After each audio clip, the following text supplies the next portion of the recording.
national programs that we keep everything together, and then they're competitively scored and ranked. And those are programs that we're going to talk about some of those as well. But today we're going to consider 3 programs.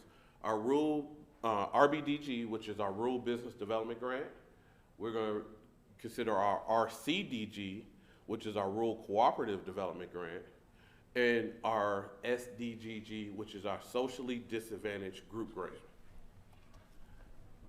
So, as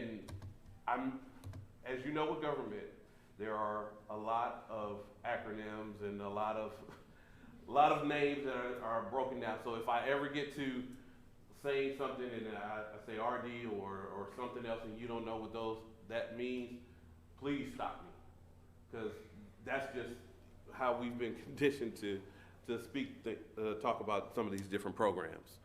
So when we talk about the Rural Business Development Grant, the Rural Business Development Grant was something that was created in 2015, about 7 years ago, and it merged 2 of our previous programs, which was our Rural Business Enterprise Grant and our Rural Business Opportunity Grant. Now this one provides technical assistance. It allows you to help plan, because as you know, if you don't have a plan, you're planning to fail. So a lot of times what we've seen is that people have good intentions, they have a good thought, but they don't have the acumen to implement that particular plan. And that's where we come in to help. We can help you provide that technical assistance. What are you thinking, not just next year, but 5 years, 10 years, how are you gonna make this sustainable?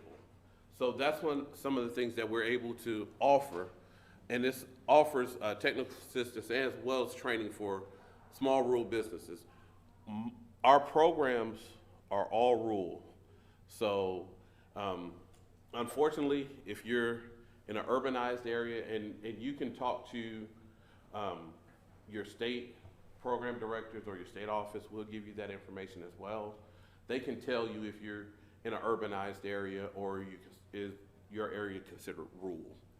So within the government, everyone has a different definition of rural. So they'll tell you if your definition of rural meets, or your location meets our definition of rural, and if you're eligible for our programming. So they can give you that kind of information. So that's some research that you don't have to do. We're, as an agency, our job is customer service. We're here to help. We're not here to say no, we're here to try to figure out how we can get through this hurdle, how we can help you. So if you've ever had an opportunity to talk to any employee from rural development, if you ever had an opportunity to go to any area offices or state office, the overall goal there is for them to assist you. A lot of things that we talk about today are things that you can go through and read in what they call the NOFAs, which is our Notice of Funding Opportunities. Those are published. They give you all the information of how we score, how we rank things, what's needed for a complete application.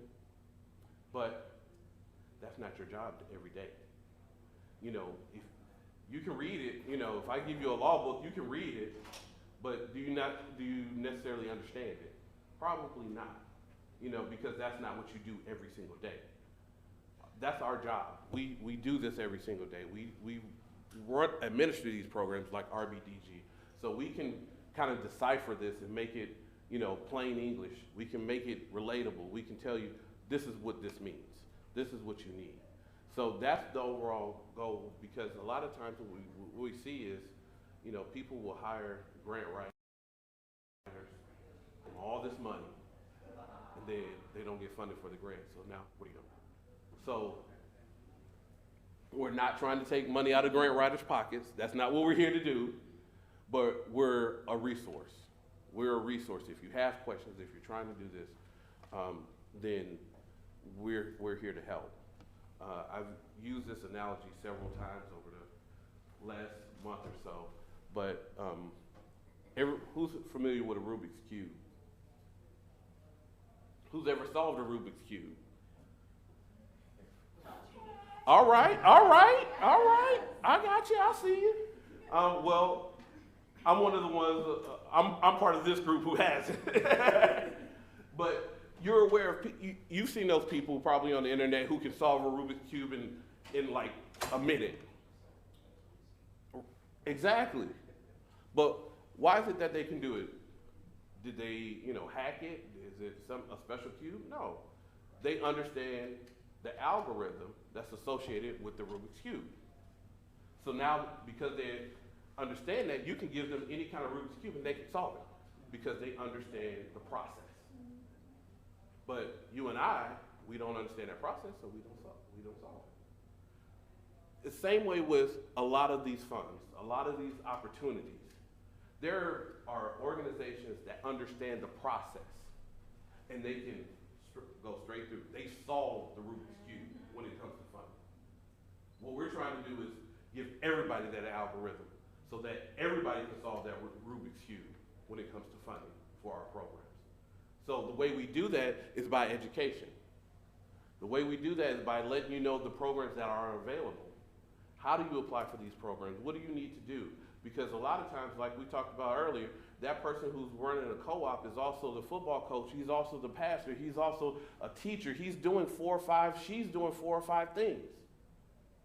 So if I've invested all this time in this one thing and it didn't pan out, am I really gonna say, okay, well look, that means I need to invest more time in it? Well, what is that gonna take away from? That's gonna take away from this, that, and the third.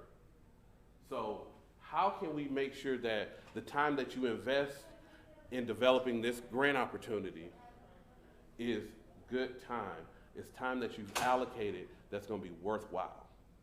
And the way you do that is by being able to understand what the component of that grant is. Because nobody wants to spend all that time and then they get a letter and say, you're denied, you're not eligible, I've done all this and I'm not even eligible for this grant.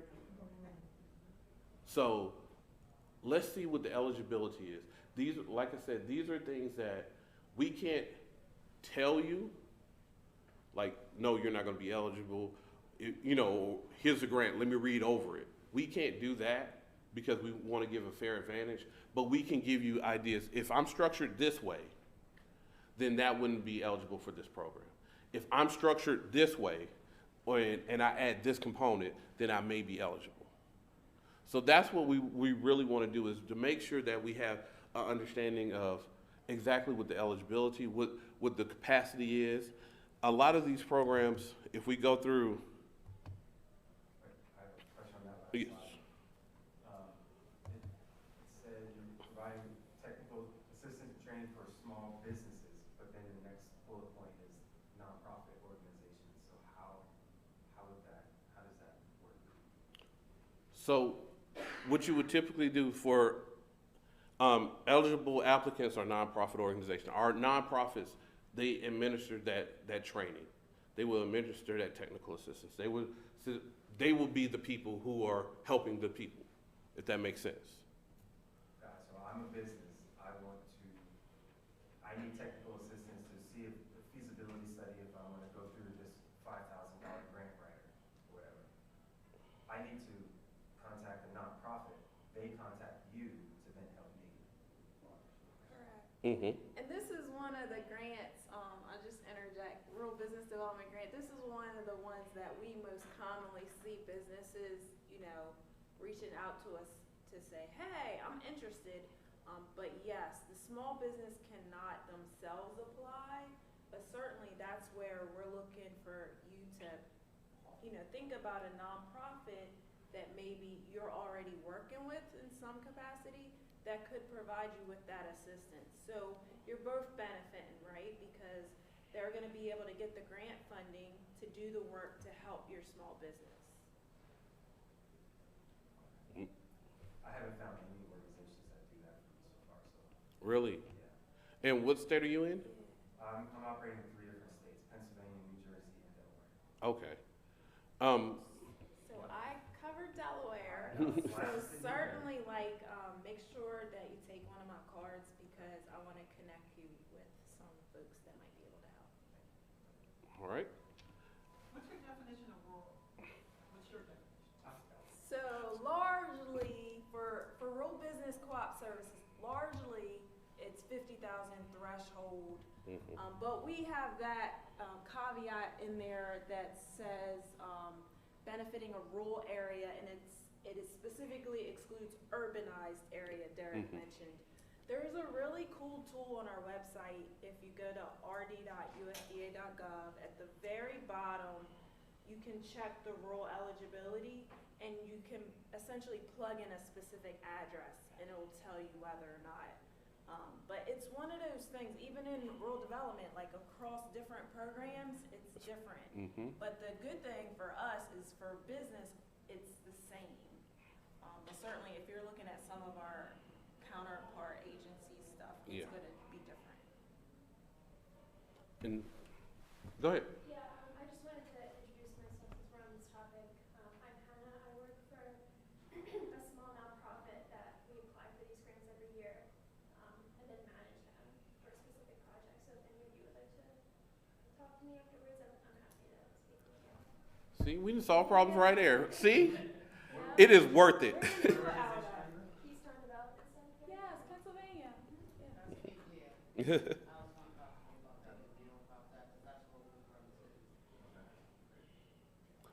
And Just wanted to see if you guys can elaborate a little bit more on nonprofit cooperatives. Like, what types of nonprofit cooperatives exist that are applying and administering this? for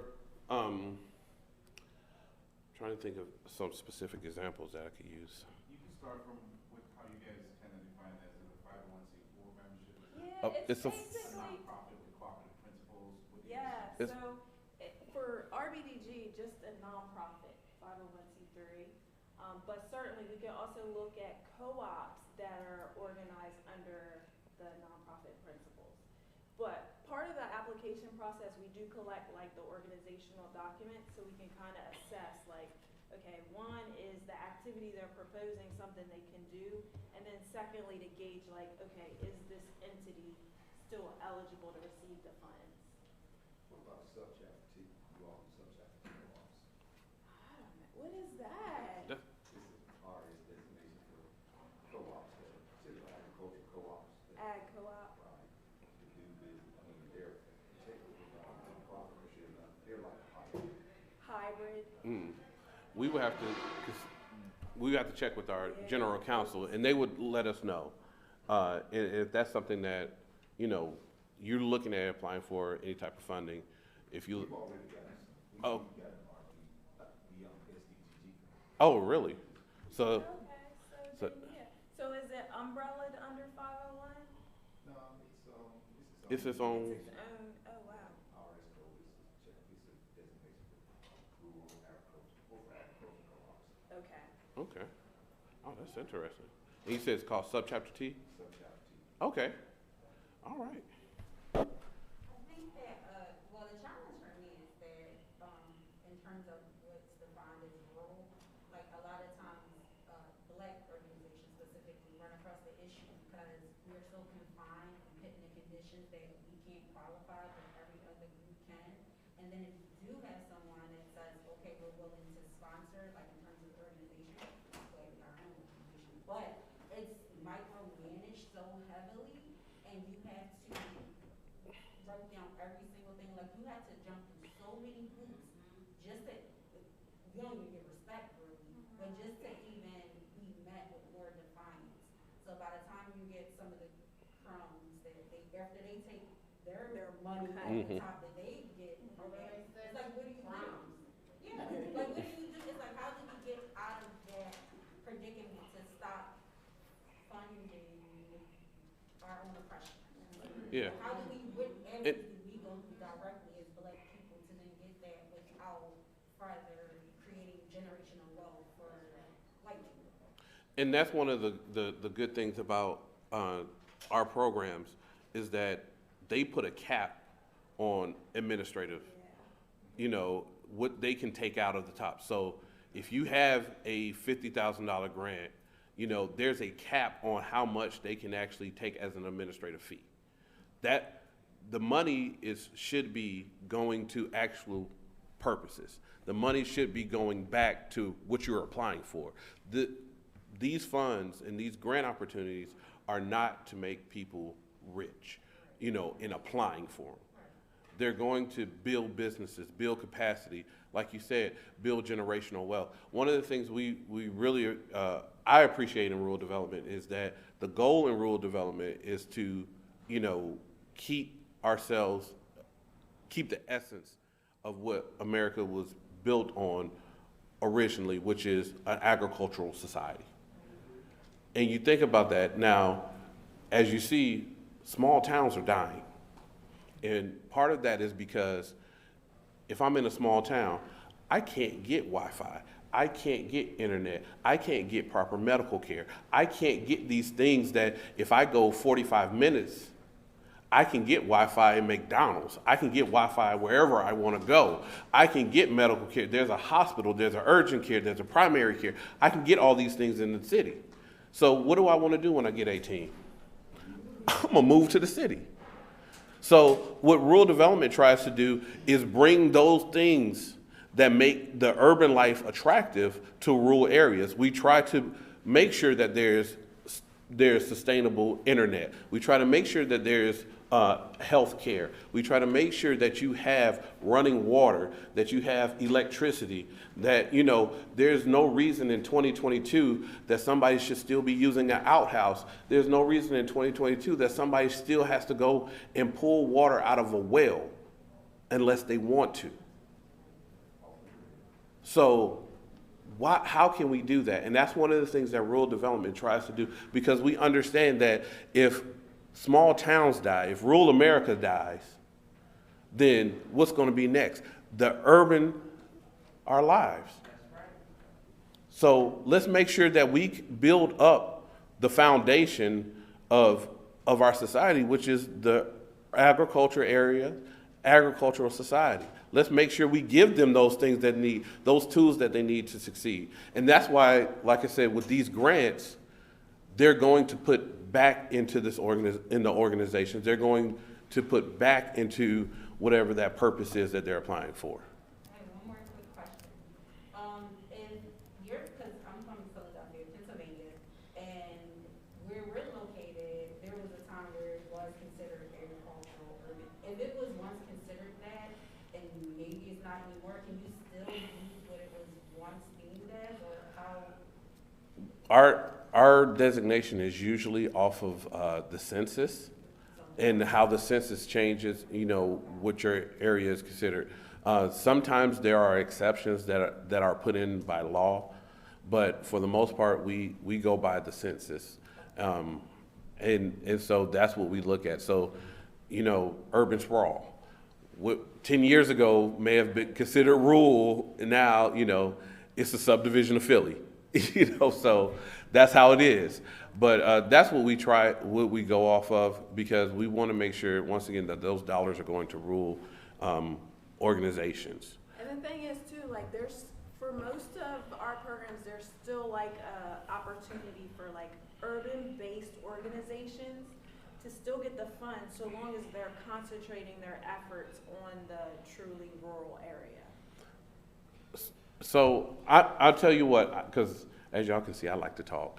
But this is the rural business development grant. But I really want y'all to Letitia to talk about.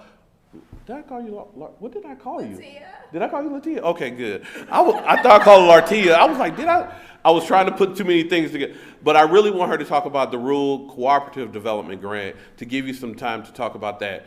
Like I said, we'll be here. We'll be here. I'm not going anywhere. I'll be here for it. Quick question. That first bullet point, acquisition of development and land and all of that. Who owns the land? The nonprofit or the organization that brings to the nonprofit? The nonprofit owns it. Mm-hmm. Yeah. So we're going to skip ahead, and like I said, if you give, afterwards, if you give me your email address, I'll email you this entire packet, so you'll have it. So I don't want you to think that we're just kind of running through stuff, because it talks about some really good things. But I really want her to talk, since we're here talking about cooperatives, let's talk about RCDG. And as he skipped ahead too, I want to just mention too that certainly Rural Business Development Grant is a good opportunity, but it's limited, right? So that's one of the programs that's allocated to states. I know states such as myself, Delaware, I got just under 200,000 he used throughout the state. Of course, Delaware is a small state. Maryland was just under 300,000. So it's very limited. So usually we're asking, I know in our case, we're asking our applicants to put your ask around 30 to 40,000. This program, Rural Cooperative Development Grant, has a much greater funding opportunity. It is a national competition, but you know, to Derek's point, I think the information we're going to share with you today will at least lend you to discover more about the program and understand, like, is this something that could work for me? And you know, as a RD employee, like, I'm here to help guide you and navigate the application process. For this program, it actually just opened yesterday. So it was just announced in the Federal Register yesterday. The deadline is June 6th. You have to apply electronically. We're still kind of carrying some of those like post-pandemic processes, but you have to apply electronically through grants.gov. The anticipated maximum award amount is $200,000, which is typical. And the FY22 funding is still contingent on our full year budget, but generally this program has about 5.8 million available, and on average that allows us to fund between 25 to 30 different applications each year. But this is one of those programs, so I've served on the grant panel, review panel for the past 3 or 4 years. I see a lot of repeat applicants, right? Which is fine, but there's a need to also like look at other entities who maybe haven't applied just for, you know, not knowing about the opportunity. So I'm glad to share this information with you today. The primary objective, each of our programs has a primary objective. This one is co-op development. And we award the grants through a competition to nonprofit corporations and institutions of higher education. It's usually quite evenly balanced as far as the number of nonprofits versus the institutions of higher education. But the funds can be used to establish or operate a center that's, again, focused on co-op development and even business development services. Usually we're looking there for mutually owned businesses, so 2 or more, because, you know, they could be starting in that you know, kind of phase and maybe later want to transition to like a co-op type status. These are the 9 areas of eligibility that we're examining when we look at applicants under this program. First, you know, is it an eligible applicant, nonprofit or institution? Can't be an individual, can't be a public body. Match. So this is always the other big one, right? So most of our grant programs have a match requirement. I'm sorry, I like say that, but RBDG didn't have a match requirement, but this one does. So the match is at least 25%. And so with that, we're looking at the total project cost. So you got to figure out what's your total project cost. 25% of that has to come from the applicant, and we want to know that that fund, those matching funds are available at the time of application, so there's no question. And when you get time, if you kind of drill down on that a little bit, because that's historically been a barrier. Black organizations Yes. money because you're trying to get a $200,000 grant. Most of our groups don't have like $50,000 cash. Right. Since I know that there are some other kind of contributions in kind. Yes, in kind, yes. I think that'd be very beneficial. Yes. Navigate that area. Certainly. So yes, so as with like the match, as he brought up, it can be the applicant, third party, cash, or in kind. So that's where I think sometimes people see the 25%, they're like, oh no, I don't have that much cash. But we have seen applicants use the in-kind method. And so that's basically tying your time. You know, there's value to your time that's associated with that project. Just think about the time and hours and an hourly rate associated with that time. Like Bureau of Labor Statistics has some good data reference points that you can use as supporting documentation to justify the, amount you're putting to that hourly rate. And then you can use that as your in-kind. But that last point, there was kind of a conflict because as he was saying earlier, we wear a lot of hats, right? Yeah. So. But you're not the only one working on the project, right? No, what I'm saying, the board members, if their time can't be, because your co-op is only like 20 people, you know you're only about 5 of them really working. And those are the 5 that are the board members, or oftentimes. Oftentimes, But right. they can't, their time. Right, the board or council's time can't be included. Yes. But that's where you can look at other, individuals that are part of the group that, yes. Your non-board members or non-council. But I was just talking about the likelihood, given the fact we're talking Yeah, about smaller communities. Yeah, you wearing a bunch of hats, a lot of times those people are board members too. Right. No, I get it. I live still born and raised, still live in a small rural community, and one of those people that wear many hats. But yeah, I get it. That's also too where you can look at matching our grant with other grant opportunities, so long as they're not federal. And a lot of times, so there's grant funding opportunities that come through federal that go to a state organization. In most cases, that state organization, once they take control, that grant has lost its quote-unquote federal identity, so that can be used as a match. So that's another source. The other thing, of course, with most of our grants is it's kind of like when you have, when we have the match, then we're looking for the match to be spent in conjunction with our funding. So you can't wipe up all of our grants and then spend your match last. We're looking for it to happen like simultaneously. Then there's some more rules on the match. So I talked about the other grants. We generally don't look at other federal grants unless, again, they've lost their identity if they funnel through like a state or local organization.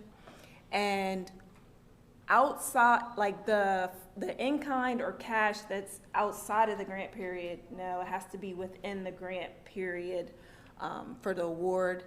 And there's that third bullet, overvalued in-kind. So that's where I spoke to like using like a source for your documentation, for your valuation for the in-kind. Don't just give us a large number and no support like that. That will be where that could fall into. And then project costs for match, even if it's, not directly our dollars, have to also follow the eligible cost rule.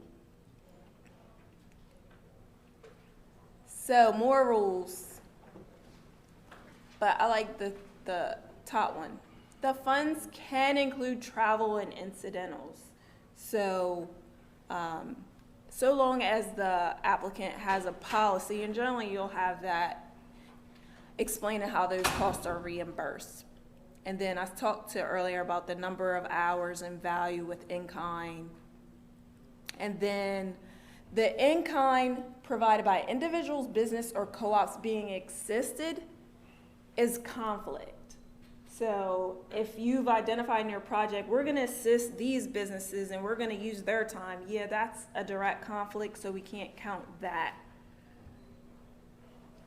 So I mentioned there's the cash match and then the third-party cash match. Depending on which one you're using, there's a different statement to verify that. One of the other general broad categories of eligibility is completeness. So it's a national competitive grant. So, we're looking for any reason possible to kick something out, right, of the competition. Just to be frank, that it is what it is. So you have to include everything requested and you have to address all of the scoring criteria. The purpose or use.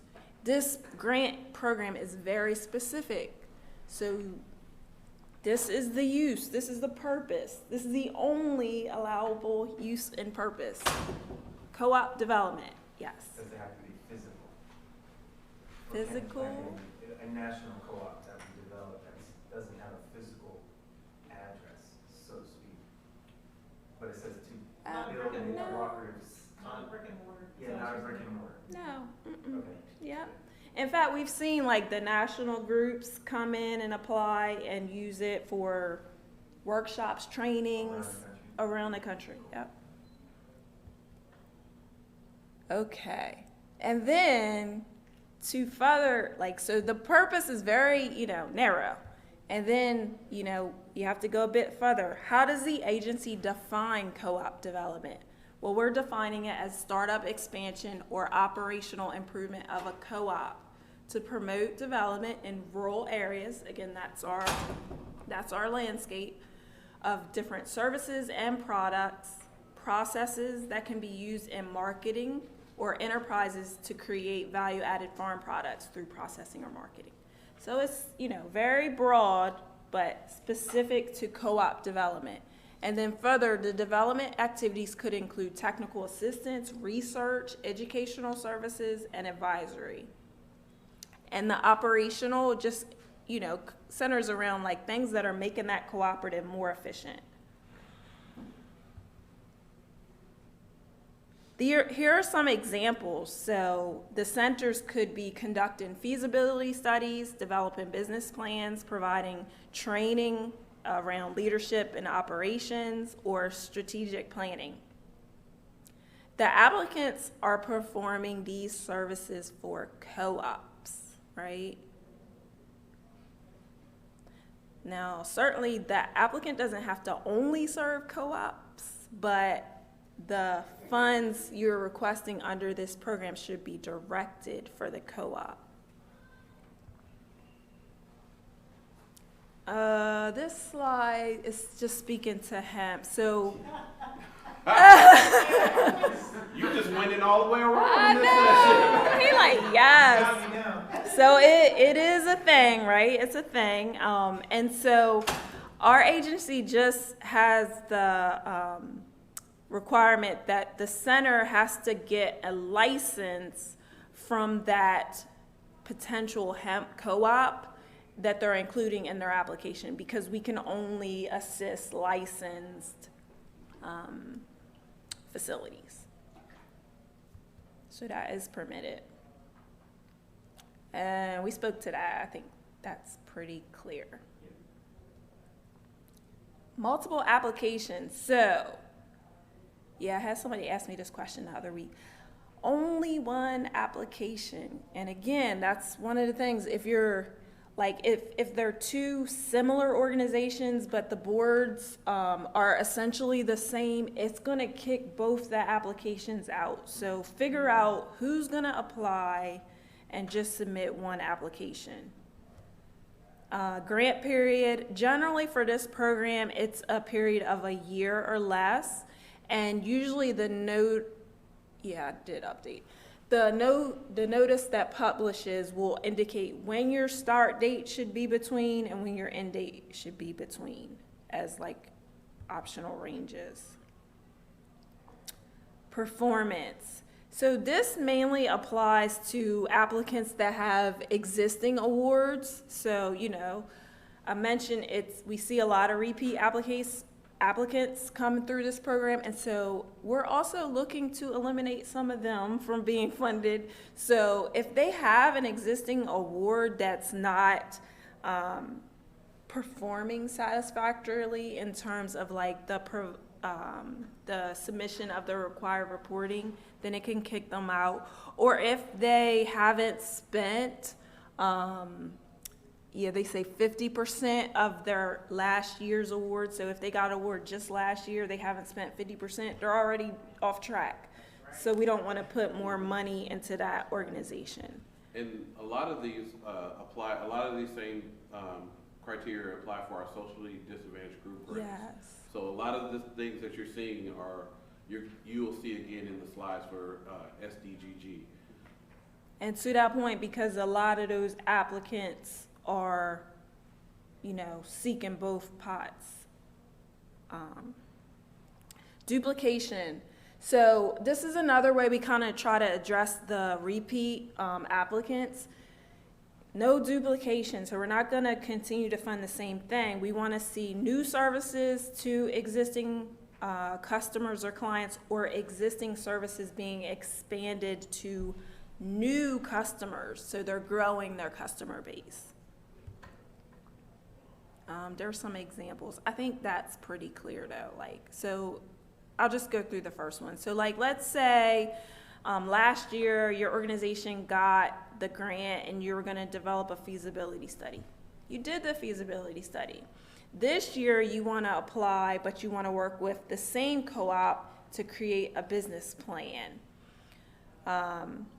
and research capital investments. So in that idea, you're not doing the same thing. You're working with the same client, but you're doing something different. So that's acceptable. Oh, I only had one example. Okay. So the probably most important thing I ended up putting at the end, because I was like, that will retain that, right? The most important thing is the website, the windows open, the close date, application materials. Everything's on the website. So it can be somewhat confusing, but on our website, once you click the hyperlink, and you will again have access to this, the window will pop up. You'll see that blurb, but there's little tabs. And if you click the To Apply tab, that's when you'll see the application material information. Applications have to be submitted through grants.gov, but all of these materials are on the website. So the template, the checklist, the match template, letters or verification templates are there, and the SF forms. And then I just included a snapshot of the template. I think it's 17 pages empty, but it essentially is mainly narrative, the application. So you're describing to our agency how you fit all of our eligibility criteria, and then what your proposal will be. You are limited to, I think it's 40 pages or less once you get your complete package together. But yeah, you said, wow, that's a lot.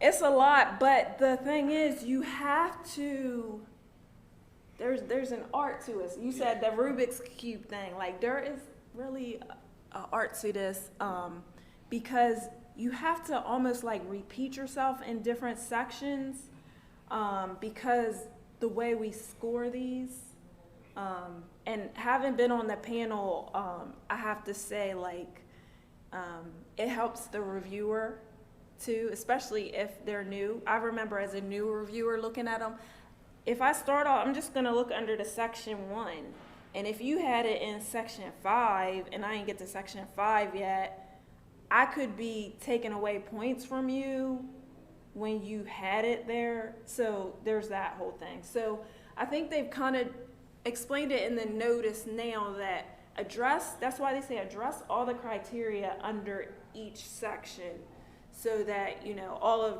us as reviewers are looking at the same thing, I'm thinking 40 pages of narrative. Oh, it's so. No. What? No. Because you figure it's 17 without your stuff in there, so you don't have a whole lot of room to add to get to that cap, and you don't have to get to the cap. Yeah. And along those lines, it's actually good that they put a limit. Yeah. Because she can tell you as a reviewer, I can tell you as a reviewer, we've had grants to come in, and they're those multiple 3-ring binders, and you're like, okay, really? Really, right? You're doing this for a $200,000 grant, and then those spider senses and the neck hairs start. What are you trying to hide that you're putting in all this stuff? Right. And on the reverse side, you've had people that come in with something like this, and they've addressed everything, they've made it clear, they've stated their intent, and they were able to effectively communicate that in a way that you're like, okay, I understand what you're doing.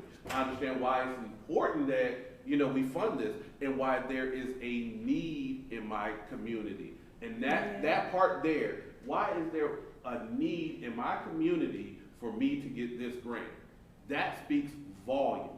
So as you put that in there, you make sure that that theme is highlighted throughout your grant proposal.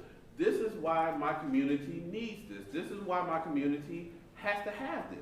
This is what we're gonna bring to my community. A lot of the things that we talk about, those services have to be put into your community. It's not, okay, well, my address is 20 miles outside of Philadelphia where I'm rural, but I'm a service Philly. Right. Or I'm right outside of, wherever, but I'm a service DC or Baltimore.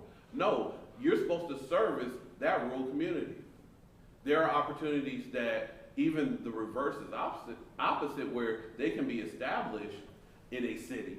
You can be in Philadelphia, you can be in DC, but you're serving rural Pennsylvania. You're serving rural Maryland or rural Virginia. But the thing is, that rurality needs to be there. That component needs to be there. So that keeps, what we talked about, it goes back to what we talked about earlier. Making sure the foundation of our rural America is built up. Yeah. So I feel like I ran through that really quickly. But I also have fact sheets over here, and then like Derek said, like we can share this with you, and certainly like the notices usually speak to, in fact this one said it, like usually 30 days before the application is due. So this one's due June 6th. If you are really, legit interested in applying and you want to talk with someone and get some help, like going through the template, putting your stuff together, we usually limit the cutoff at May 6th. So like 30 days before that deadline to reach out to your state office contact to kind of start that dialogue. I'll be honest, like most of us in the field, like we'll do it beyond that, but it's just that, we're running like 20 or so different programs. So it kind of gives you guys like the, added advantage to like do it sooner as opposed to wait until the last minute. Yeah. We're probably done, but this program or this presentation was centered around nonprofit development centers. What do you guys think actual businesses, cooperative businesses, should be black people who are trying to organize cooperative businesses should be looking into rather than these kind of institutional facing roles? As specific co-ops? Yeah, because I'm thinking, co-ops aren't nonprofits. Black people aren't really running these organizations that are trying to do this technical assistance feasibility study stuff. What can cooperative businesses look to the USDA for right now? What do you guys suggest black people who do co-ops in rural setting look to you guys for? Maybe you don't have direct to manage. So I think that's probably why we included Rural Business Development Grant, because But that's still for a nonprofit intermediary to deliver services as opposed to, again, so the obvious thing is like the farm loan, obvious stuff like that. But can you guys speak to that? Yeah, I was gonna say, even like outside of farming, like I've seen childcare co-ops. I think it varies it really varies on what the need is in your community. And we actually have under our title, Rural Business Cooperative Services, we actually have a cooperative branch that assists with informing, with connecting people with other cooperatives. So we actually have a division branch that actually works with cooperatives. One of the ones I know they just were working with Sioux Honey, which was a major, honey cooperative. But what they do is they facilitate that introduction, they facilitate that meeting. Hey, well, you're interested in doing, a child care cooperative, or Hemp, in your case, which Andy would love you. My director, he's on our Hemp Advisory Council. But if you're doing that and you don't know where to start, or hey, I just have this idea, do you know anybody else who's doing something similar or who's interested in, combining and joining? then we can kind of put you together. We can kind of do that. So we maintain a database, we maintain those relationships so that we can put the ones with the ones and the twos with the twos and do that type of thing. Or even if it's, like in your case, where you didn't have anybody that you knew of that could provide technical assistance for you to start this thing or start this strategic planning and this thinking. Well, I work, that's my role. This whole thing is for like organizations I work for over the last 10 years. Tons of nonprofit, senior size, blah, blah, blah. But I'm thinking, how can folks who are actually doing this interface with you guys best right now? Black people trying to start businesses and have co-ops, best interface with the USDA right now. Like, what do you guys, if you have any insight on that, suggest? My suggestion would be one, give us your information, of course, but two, contact your states. Yeah. That's really where the rubber meets the road. The individuals, like your state program directors, like Letitia in the other states, in all these states, they're the ones who can tell you, they know the makeup of your state. They know what makes your state special. They know how, to really work with the movers and shakers within that state and those special interests, because that's one of the things that this administration has really focused on is serving underserved and underrepresented communities. So there's a concerted effort for us, and I think this is a time that we haven't seen before, where there is such specific interest put on minority groups. Yes. And groups that have not been afforded an opportunity to apply for these grants in the past. I want to just echo Derek's point. That is perfect because all of our states have been tasked with a RD equity project. And so there have been locations identified within our territories where we are tasked with doing more outreach and providing the education around the opportunities we have to specifically underserved and minority groups and organizations, because we want to see the participation in our programs increase. So that is certainly a good starting point, and we just had a call. There's further efforts behind that now with the Rural Partners Network that's going to create additional staffing in our states for that very purpose. So I would start there. I know you guys said y'all would be here, but what time are you guys leaving tonight? Like, 'cause I feel like I'm here. I'm here. I'm staying here. I'm like, I he's ain't gonna tell you here. my room number, but I'm staying here. I'm here. So. Because my question would be like, if at, I don't know, once everything is done, maybe even 5 o'clock, if we could have a Q&A with you or something. I feel like sometimes when we come to these spaces, it's like we go around everything kind of that we came for sometimes for some people. Right. And I feel like there's many questions that I have or that I will have, and I want to look through the stuff, that I want to ask specific things, because looking at the application, when you get home, you're kind of like, what do you mean by that? So what does Yeah.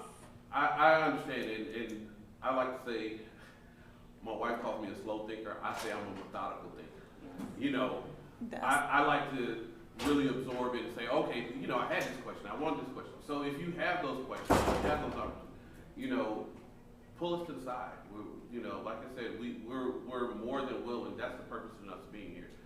To make this time to really be able to educate everyone on these opportunities, because as we know, education is a powerful weapon for us to be able to access these funds and for these funds to be available. And as Letitia brought out, and I know we're running over, and I'm so sorry about this, but as she brought out, it's being able to get your foot in the door. These opportunities that they're tasking us with, serving and looking towards underrepresented organizations and groups, is not a runoff. Once again, the Rubik's Cube. This is so you can learn that algorithm.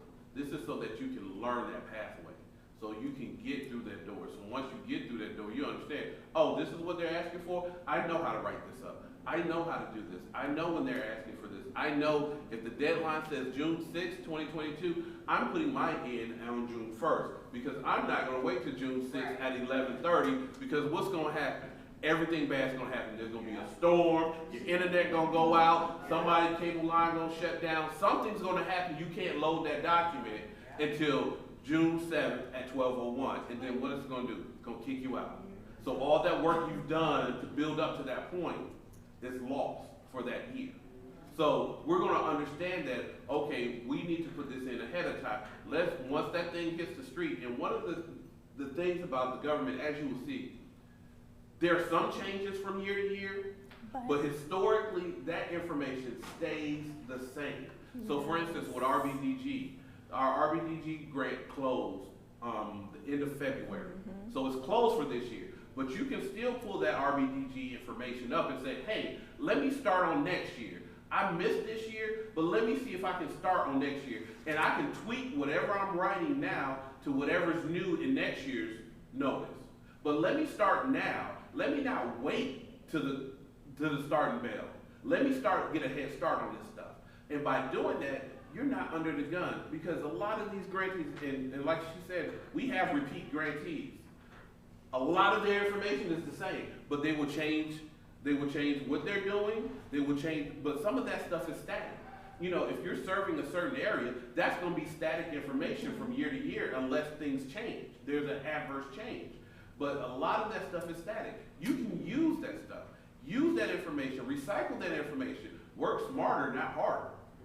So that's what we want you to do, is utilize this opportunity that if you've missed, like with RBDG, you've missed this window because it closed, don't sit up there and say, okay, well, I'll just wait till the next one comes out. Start now. Look at this stuff. Even if you're not ready for a RCDG grant or you're not ready for an SDGG grant this year, read it. Be familiar with it. Be familiar with the requirements are, because there may be something that, oh, I need to start working with somebody else so that next year when this comes out, I'm ready to go. That's right. So is all that is on your website, the ones you just named as well? Those are on our website. We have handouts. I have a piece of paper here. Please write your name, your email address, and I will send you this whole presentation. Okay. They didn't put the ViewSonic on, so I guess that's time. That's like at the club. They turn on the lights. Thank y'all all for being with us. We appreciate it. We look forward to talking to y'all. Thank you so much. Now, I encourage you to go see Dr. Neal. She's going to give you some more additional information as our lunch speaker. I do not have a card. Look, I went to my office yesterday. I don't have a card. I was But, like, I need to order some. You know Vet Jones?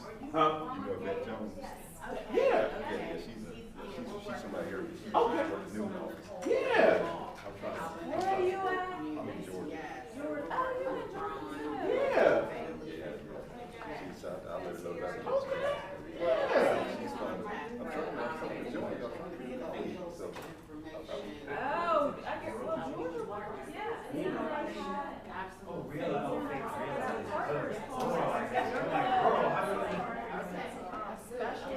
Go out for basically community development. Yeah. Okay, good. All right. I was just coming to you guys. Okay, cool.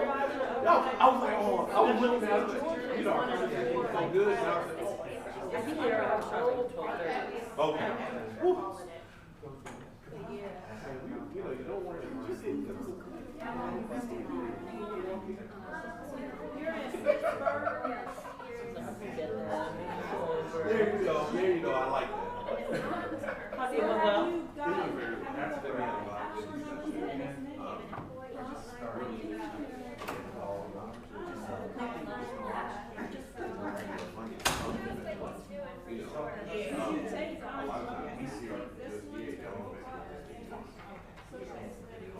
that socially disadvantaged hasn't come out yet this year.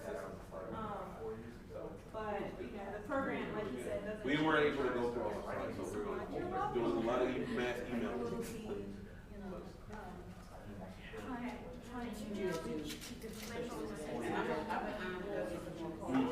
And RBG. You're welcome. You too. Thank you so much. No, no problem. Thanks for coming. Oh, okay. Derek said one really. No problem. Yeah. Thank you. Okay, come on, come on. Thanks. Yeah, I was gonna say, yeah. Okay. Okay.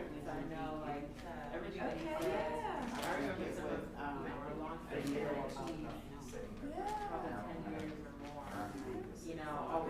kind Your of already organization put is together. nonprofit. You know what I mean? Yes. Way ahead of time, because like you said, these ministers Okay. each year, Yep. they're ready to send a board. Exactly. That's what So, it's you about. know, if Yeah. you, once you get Yes. that right, you know, strategy and that right, you're like, oh, Yeah. let me keep this. The formula that gets the money the first time. If that's the formula you use. And then if you want us to, you gave me. Then I think, yeah, so I definitely need I'll make sure you get it. presentation, yes. Okay. Hello. Thank you so much. Oh, no problem. Crowdfunding is not gonna get us as far Hurt. as we need and as fast as we need. Yeah, I'm like, how did they do that though? I don't know, but I guess that was That's like our cue, like, get off the they- stage. the Excellent. it cut out the presentation, like the ViewSonic came up, and I was like, oh, I guess just us them ringing. They were like, okay, y'all need to stop. I'm still gonna put it down. There's definitely.